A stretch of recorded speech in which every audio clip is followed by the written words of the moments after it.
मी आज उभी आहे मराठी साहित्याला लाभलेल्या अशा एका प्रतिभावंत कवीबद्दल बोलण्यासाठी, ज्यांच्या कवितांनी पेशवे काळात तर अनेकांच्या मनाला भुरळ घातलीच, पण आज तब्बल 300 वर्षांनंतरही त्या तेजस्वी हिराच्या काव्याचा तेजोमय प्रकाश संस्कृत प्रचूर मराठी साहित्य झळाळून टाकतो, ज्यांनी मराठी काव्याला संस्कृत संपन्नतेचा अमृत झरा बहार केला, ते म्हणजे कविवंत रामचंद्र पराडकर. 18व्या शतकात मराठी साहित्यातील पंडित युगात जेव्हा ज्ञान, शास्त्र आणि संस्कृत वाङ्मय यांचा प्रभाव गडद होता, तेव्हा मराठी काव्याला गूढ विद्वत्तेची ओळख देणारे एक तेजस्वी नाव उदयास आले, ते म्हणजे कविवर्य मोरोपंत. मोरोपंतांचे बालपण हे ज्ञान, संस्कार आणि परंपरेचा संस्कृत वारसा लाभलेल्या कौटुंबिक वातावरणात गेले. याचा परिणाम त्यांच्या शिक्षणाबरोबर संस्कृत व्याकरण, छंदशास्त्र आणि वेदवाङ्मय यांवर झाला आणि याच संस्कारातून म्हटला संस्कृत प्रचूर मराठी काव्याचा झरा, ज्यांचे संपूर्ण आयुष्य हे ज्ञान, काव्य, भक्ती या त्रिसूत्रीभोवती फिरले. त्यांच्या लेखणीतून वाहणारा संस्कृतनिष्ठ काव्य झरा आजही मराठी साहित्य समृद्ध करतो. मोरोपंतांच्या कवितांमध्ये मकरंद, मृदू, किंचित, मधु यांसारख्या अनेक संस्कृतनिष्ठ शब्दांचा ओघवता वापर दिसतो. काय वर्णावे मोरोपंतांचे काव्य! मोरोपंतांचे काव्य म्हणजे संस्कृतचा सुवास आणि मराठीचा गोडवा यांचा सुंदर संगम. ह्याचं एखादं उदाहरण द्यायचं झाल्यास, विरचित वसुंधरेवरी वसुं धनम वितरिष्यति ही मोरोपंतांच्या किरातार्जुनीय या प्रसिद्ध काव्यातील ओळ. ही ओळ पूर्णपणे संस्कृत छंदात आहे. या ओळीतील विरचित, वसुंधरा, वितरिष्यति हे शब्द थेट संस्कृत मधून आले आहेत. म्हणजेच हे काव्य मराठीतून असले तरी संस्कृत असल्यासारखे वाटते. आणि हेच तर वैशिष्ट्य मोरोपंतांच्या काव्याचं. कविवर्य मोरोपंतांच्या साऱ्याच कविता या मराठीत रचलेल्या पण संस्कृत शब्द, छंद आणि शैलीने सजलेल्या समृद्ध कविता आहेत. मोरोपंतांनी मराठी भाषेत संस्कृत शब्दांची अशी काही उधळण केली की त्यांच्या काव्यात केवळ संस्कृत शब्दच नाहीत, तर संस्कृत संस्कृतीचा तेज निखळतं. त्यांच्या प्रत्येक ओळीत संस्कृत शब्द, छंद, अलंकार, व्याकरण यांचा सौंदर्यपूर्ण मिलाफ आढळतो. रामायण, महाभारत, ब्रह्मोत्तरखंड, कृष्णविजय, भागवती प्रकरणे, कुशलव्याख्यान, केकावली, गीता आर्या, गीता सप्तशती, संतांची गाणी, स्तोत्रे अशा एक नाही कैक प्रकारच्या 60,000हून अधिक काव्य रचना केल्या मोरोपंतांनी आणि एक भाग काव्यार्णवच निर्माण केला.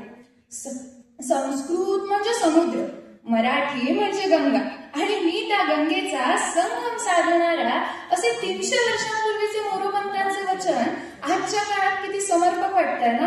कारण आज आपण कविवर्य मोरोपंतांना संस्कृत प्रचूर काव्याचे आद्य प्रवर्तक म्हणून ओळखतो. मोरोपंतांची काव्यशैली ही प्रासादिक आहे, पण त्यात एक शास्त्रीय ओज आहे. संस्कृत भाषेतील शब्दसंपदा, संकल्पना आणि देवत्व मोरोपंत अगदी सहजतेने मराठी कवितेत गुंफतात. त्यामुळे त्यांच्या कवितांमध्ये ज्ञान, धर्म आणि अध्यात्म यांचे मनाला मोहून टाकणारे अद्भुत मिश्रण अनुभवायला मिळते. याचे आणखी एक उदाहरण द्यायचं झाल्यास, मोरोपंतांनी त्यांच्या आर्याभूषण या प्रसिद्ध ग्रंथात मराठी भाषेला छंदोबद्ध संस्कृतमय सौंदर्य दिले आहे. हे सौंदर्य त्यांच्या शिवस्तव भवभयहर भवभवतारक नाम संकीर्तन या वचनातून पाहायला मिळते. याचा अर्थ असा की शिवस्तवाने नष्ट होते भीतीची छाया, नाम संकीर्तनातचा आहे मोक्षाचा पाया. हे ऐकताना असं वाटते की जणू संस्कृतचा गंध मराठी शब्दातून झिरपतो. काव्याची आराधना, साधना, उपासना करणारे मोरोपंत हे केवळ कवी नाहीत बरं का, ते आहेत परतत्वाचा स्पर्श लाभलेले परम रामभक्त. आणि याच रामरायाच्या भक्तीपोटी त्यांनी 108 रामायणे दिली आणि यातील निरोष्ठ रामायण हे मोरोपंतांच्या भाषेवरील अद्वितीय प्रतिभेचं आणि भाषेवरील प्रभुत्वाचं विलक्षण उदाहरण. निरोष्ठ रामायण म्हणजे असं रामायण की ज्यामध्ये ओष्ठ अक्षरे प, फ, ब, भ, म यांचा वापरच न करता केलेली रामायणाची अर्थपूर्ण, भावपूर्ण आणि लयबद्ध रचना.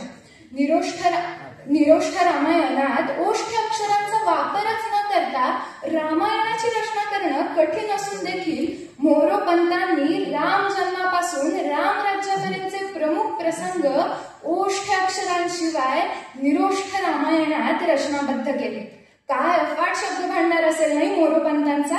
संस्कृत शब्दांनी समृद्ध झालेला मराठी साहित्यातील हा एक अद्वितीय काव्यप्रयोग. मोरोपंतांची ही स्वभाषेवरील पकड आणि सर्जनशील सामर्थ्य त्या काळातील विद्वान संस्कृत कवींना मराठीतही तितक्याच उच्च दर्जाची साहित्य निर्मिती होऊ शकते हे दाखवून देण्यात कुठेच कमी पडले नाहीत. संस्कृतचा गाढा अभ्यास, मराठीवरील नितांत श्रद्धा आणि मोरोपंतांच्या आमची कवित्व शक्ती यांचा मेळ झाला आणि संस्कृत प्रचूर मराठी काव्याचा झरा उदयास आला. मराठी काव्य विश्वातील तेजस्वी सूर्य असणाऱ्या मोरोपंतांनी मराठी भाषेला संस्कृतच्या तेजाने उजळवले, भाषेला देवत्व दिले आणि शब्दांना प्रार्थनेचे रूप दिले. आणि म्हणूनच आजही मोरोपंतांचे काव्य वाचताना मनात एक ओज जागतो की आपली भाषा, आपल्या परंपरा आणि आपले कवी हेच खरे आपले आध्यात्मिक वैभव आहेत. कविवर्य मोरोपंत हे पहिले मराठी कवी ज्यांनी संपूर्ण महाभारत मराठीत भाषांतरित केले. 18 पर्वांचे हे भाषांतर केवळ धार्मिक ग्रंथ नव्हे तर तो होता ज्ञान, तत्वज्ञान आणि भाषा शैलीचा ग्रंथसंचय. त्यामुळे मोरोपंतांचे महाभारत हे केवळ भाषांतर नसून तो होता मराठी संस्कृतीचा संस्कृतद्वारे पुनर्जन्म. अनेकांच्या दृष्टीने संस्कृत ही एक कठीण, अवघड भाषा. त्यामुळे अनेकांना असंही वाटेल की एवढ्या संस्कृत शब्दांनी कविता कठीण झाली. पण खरं तर मोरोपंतांनी दाखवून दिलं की एकाच मातृसंस्कृतीची 2 रूपे म्हणजे मराठी आणि संस्कृत. संस्कृतचे गांभीर्य आणि मराठीची गोडी हे दोन्ही मिळून जेव्हा ओघात येतात तेव्हा निर्माण होतो मोरोपंती रस. मोरोपंतांच्या कवितांमध्ये मराठी शब्द गातात आणि संस्कृत शब्द नाद करतात आणि यातूनच निर्माण होतो संस्कृत प्रचूर मराठी काव्याचा झरा. रामायण सार, गीता सार, महाभारत सार अशा मराठी ग्रंथांची रचना करताना मोरोपंतांनी संस्कृत लेखन शैलीची अगदी सुंदर मांडणी केली आहे. ही रचना करताना त्यांनी छंद, अलंकार आणि शुद्ध संस्कृत वाक्य रचना जोपासली आहे. भक्ती, ज्ञान, कर्म आणि धर्म यांचा संगम म्हणजे मोरोपंतांची काव्यरचना. मराठी भाषेला केवळ बोली भाषा न ठेवता तिला शास्त्रीय दर्जा देण्याचे कार्य मोरोपंतांनी अगदी उत्तमरित्या पार काढले. समर्थ रामदास आणि कविवर्य मोरोपंत यांच्या श्लोकांनी खऱ्या अर्थाने मराठी काव्य परंपरेला आध्यात्मिक आधार दिला. यातूनच मराठी भाषेतील कवींना नवप्रेरणा मिळाली. एकूणच प्राचीन मराठी काव्याचा इतिहास अभ्यासताना असे लक्षात येते की मोरोपंतांनी भाषेला ओज, काव्याला तेज आणि संस्कृतीला अधिष्ठान दिलं. म्हणूनच संस्कृत प्रचूर मराठी काव्याचा झरा मोरोपंतांच्या प्रतिभेतून अखंड चिरपत आहे.